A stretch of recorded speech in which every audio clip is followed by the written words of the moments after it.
If you asked me a year ago what my favorite compact digital camera was, I would have told you without hesitation the Fujifilm X100V. I've been a big fan of the X100 line ever since the first model came out in 2010. But on a trip to Sydney in January 2023, everything changed. And the new love of my life in terms of digital compact cameras is the Ricoh GR3.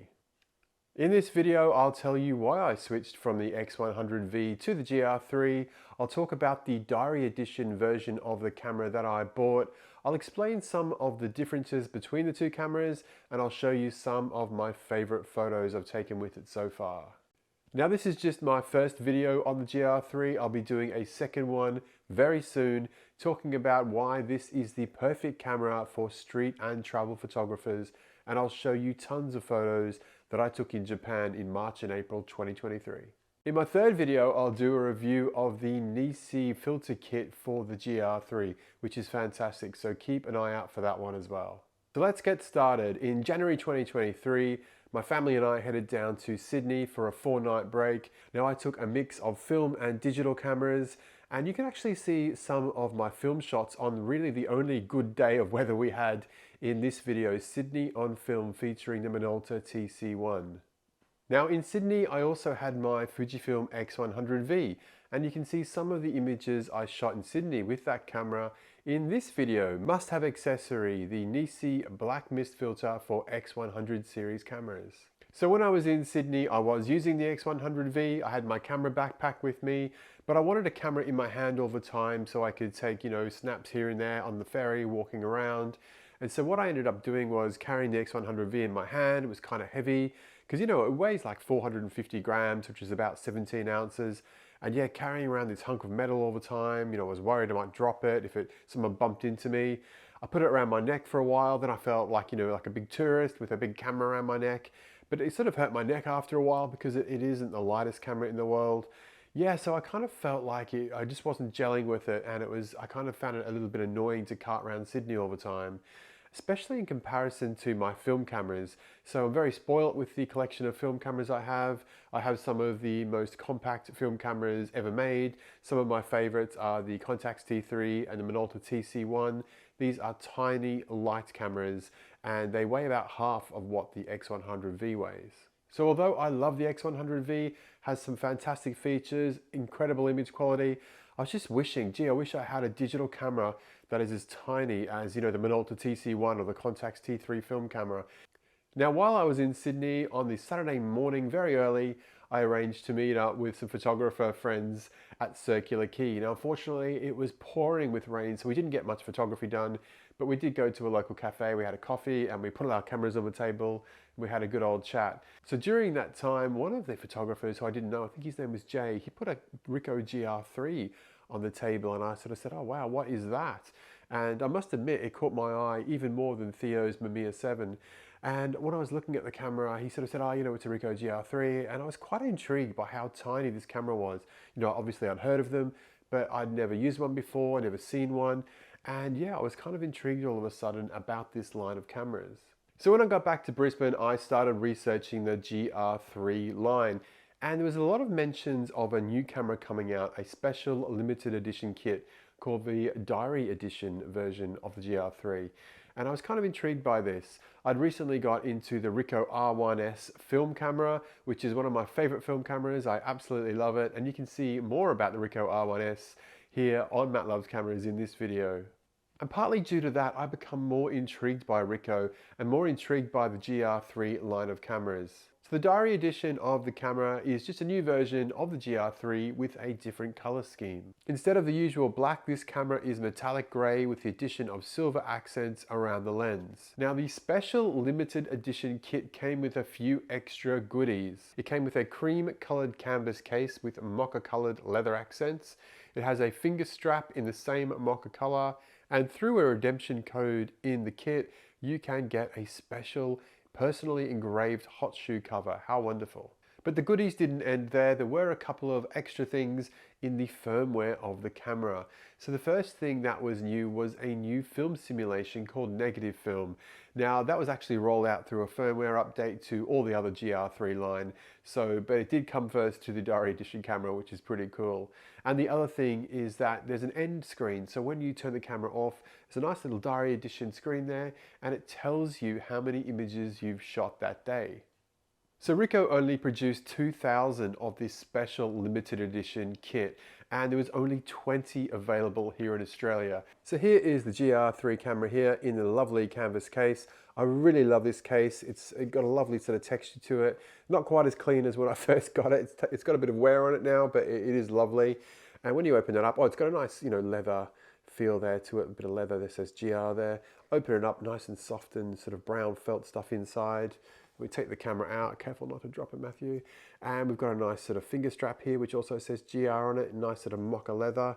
And yeah, that is the camera. So it is a really, really lovely looking camera. I'm a real big fan of how this looks. So although I love the way this camera looks and I love the special limited edition kit, it wasn't just that won me over. It was also more about Ricoh's design philosophy.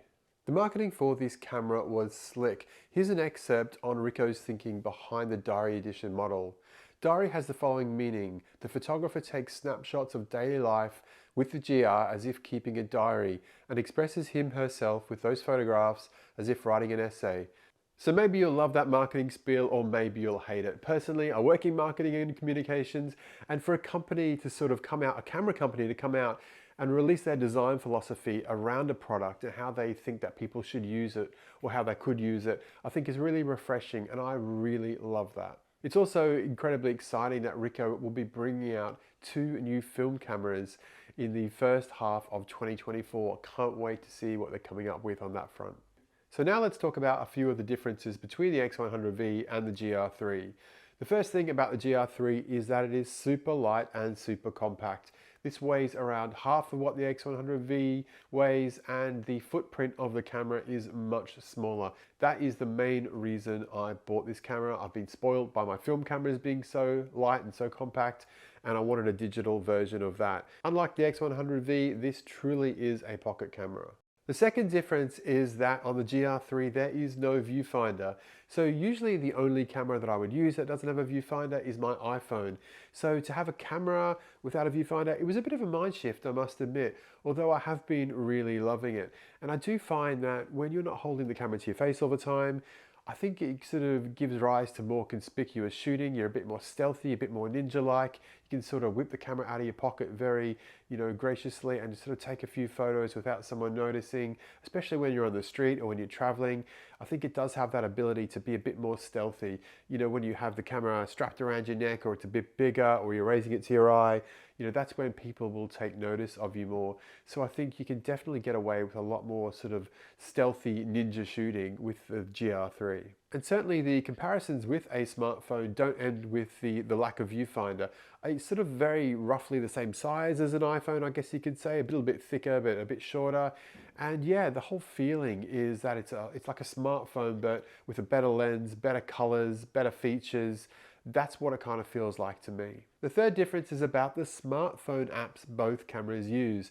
So while you're on the street or while you're traveling, you might sit down in a cafe and want to transfer a few images and see what they look like and share them with people or share them on social media. And the Fujifilm app historically has not been great. There's been a lot of people who've had a lot of frustrations with that app. The Ricoh app though, I downloaded it, set it up, worked perfectly first time. And anytime I wanted to transfer my photos in Japan from my camera to my smartphone, it worked straight away. It worked flawlessly. So I think that is a big change. Now I think Fujifilm have recently updated their app. I haven't tried it. Hopefully they have improved it. But straight off the bat, that is one thing that I love, the Ricoh app. Another difference between the cameras is that the Ricoh has shake reduction built-in IBIS. So that could be very important depending on the kind of shooter you are. Now, I've always had cameras that didn't have IBIS in.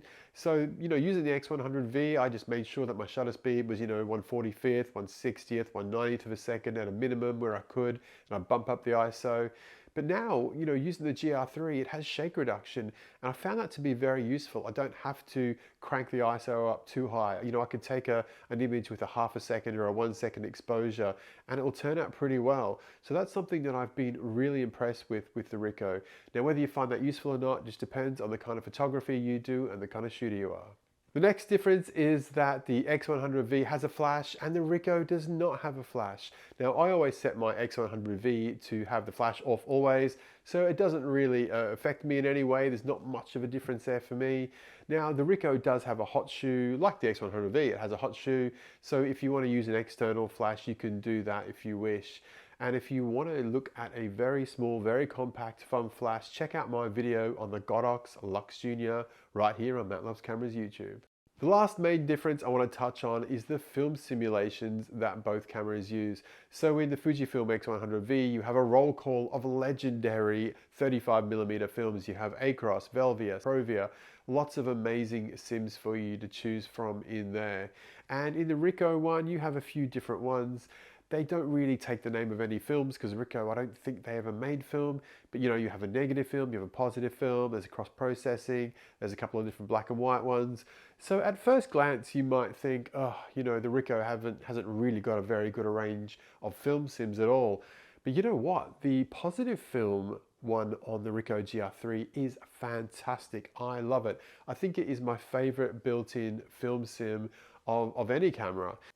Now I'll talk you through some of my favorite images from the GR3 this year. Now I'm going to use most of my favorite Aussie ones in here with a few of the Japanese ones. The next video I do, that is all going to be Japanese street and travel photography, and there's some real bangers in there for sure. So these ones are more sort of trying the camera out and just using it locally, and I'll throw a few Japanese ones in here. So the first one here is on the Gold Coast. I met up with Alan, the Film Sweats, who come up to the Gold Coast, and I saw this hose reel on a building, and I really love the colors, the sort of the contrast here between the red and the green. So you got this really deep, rich red, and then the sort of lime green in the background. And this was taken on the positive film simulation. Love those colors. I think they look fantastic. Now later that night, Alan was very generous and took me out for a Japanese dinner, teppanyaki, on the Gold Coast. And here we are, and the chef is doing the omelettes, chopping it up here, a bit of an action shot here. But I really love this. I was able to get this camera out very, secretly and not be too obvious and take some images of the chef doing his thing here. So I really love that. And that was like ISO 6400. So it's quite a dark environment, but the Ricoh GR3 has done a great job there. If you watched my film videos before, you'll recognize this next place. I've taken so many photos on film in Wynnum, and this store, I think it's actually going to be, I think it's closing down soon actually. So I was feeling a bit sentimental and I took a photo of it here on the GR3. I'm not saying it looks like film, but those colors just look like sort of slide film to me. So I think this positive film simulation on the GR3, it looks magnificent. The next one here is some watermelons at my local fruit market. And yeah, I was just walking past one day and there was just like this sunlight and the shadows and the greens and the yellows of the melons here. And yeah, this sort of taps into this design philosophy. I had the camera with me because it's so small, so light, so compact. And I took this photo of watermelons. And if I hadn't had the camera with me, I probably just walked by and gone, oh, the melons look cool today. But I actually took a photo with it, and I really have been trying to do that with the camera, taking it with me everywhere and just taking photos of everyday life as a kind of diary. So that's one thing, and that's what I love about the design philosophy of this camera. The next image is my beautiful daughter. I took this with the negative film simulation. So yeah, her lipstick does look a little bit pale there because the reds do turn a little bit paler than usual. But I really like this. I think she looks lovely. Skin tones look great. I wouldn't say necessarily it's a great camera typically for portraits, but certainly if you do take a portrait, you're probably going to take more of a half body portrait than a really sort of up close sort of face shot. The next three images I took down in Canberra on a work trip. I took my two Ricohs with me, my Ricoh GR3 digital camera and my Ricoh R1S film camera. Both compact, both beautiful cameras. And I didn't actually know, I've been to Canberra a few times before, but I didn't know in May that the leaves turn color really so spectacularly in Canberra. No one told me, but luckily I have my cameras with me. So here are three images. It was bright and sunny first thing in the morning around 7 o'clock, went out for a walk. Look at the color of these leaves here. You've got the beautiful blue sky and you've got the nice tree trunks here and the orange, yellows, greens of the leaves. It looks fantastic. This next one is just like a red leaf tree. No idea what it is. It looks fantastic. Look at the way that sort of trunk climbs into the sky and all the red leaves fan out. I think it looks amazing. And the last one is more of a traditional kind of massive tree trunk here with the green and the brown, yellow leaves. I think it looks great as well. A couple of images of Japan just to whet your appetite for the next video. This one here was on a train trip we did. This was a really long day of traveling. Oh my gosh, we went from Sapporo in Hokkaido all the way up to a Buddhist mountaintop retreat in near Osaka in Koyasan it's called, and the final train was this beautiful red looking train here, and we stopped at a station en route and you got some cherry blossoms in the background. So I love this. I love the red of the train and the pink of the cherry blossoms and the blue of the sky.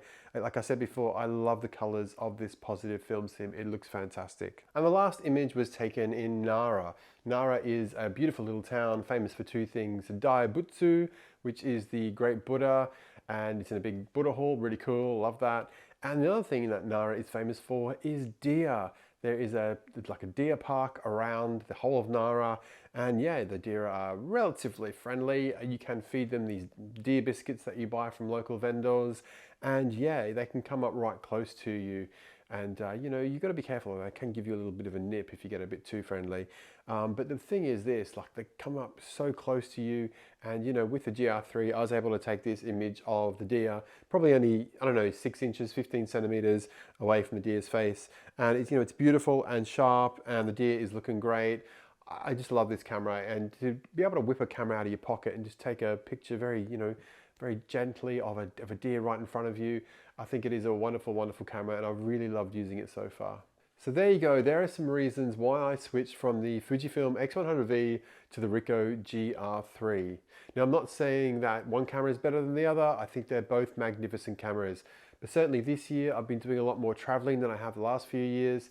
And for me personally, the GR3 is suiting me better at the moment. I think the GR3 has a winning combination of image quality, ergonomics, and pocketability. And that ability just to be able to whip the camera out of your pocket at, you know, 1 second's notice and take an image of something that's happening right at that moment is just wonderful, and I love that. And certainly you'll see more examples of that in my next video. So make sure you give this video a thumbs up, leave a comment, and tell me what you like about the GR3 and the X100V. I would love to hear your thoughts.